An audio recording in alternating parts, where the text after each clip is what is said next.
I'm looking at page 14, number 25, and the illustration is on your handout. And the first part says to express the volume of the box as a function of x. And again, x is the height of that box. So since the width is 8 inches, and we're going to cut off those corners, so we can express the height as 8 minus 2x, and then for the width, we can express this portion as 15 minus 2x times the unknown height of the box, which is x. So we've expressed the volume in terms of x, or the volume as a function of x. That's the first part. Now the second part says to find the domain of the volume. Well, since x is the height, our minimum value is 0, and then our maximum value has to be 4 inches. Because when we set this factor equal to 0, x will be 4. If we set this factor equal to 0, we get 7 1/2, and that would make this negative, and that makes no sense since this is representing height. So here's our domain, or we can write it in bracket notation. Now, for part C, it says to plot the graph on,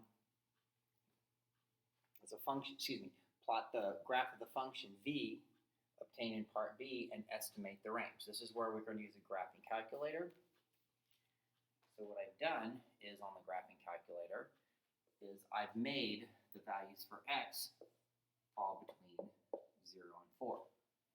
We don't care what happens to the right more than 4, nor do we care what x looks like when it's negative.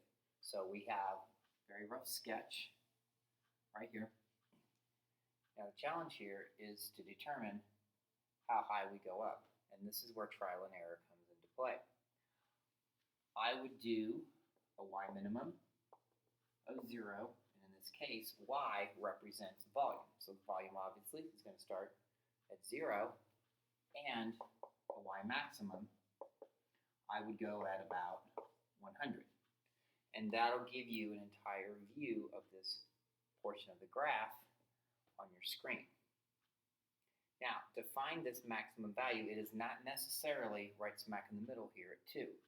That is where you're going to use your trace button, and when you go through and do that, you're going to get an approximate value of 1.66, and I believe the 6's keep on going repeating, so that's going to turn out to be 8/3. This is good enough. And then when they substitute in 1.66, you're going to get a volume of a little more than 90 cubic inches. 90 and some change. And that's going to give you the approximate location for the maximum height at approximately 1.66, and I believe, if memory serves me correctly, this is 90 point something.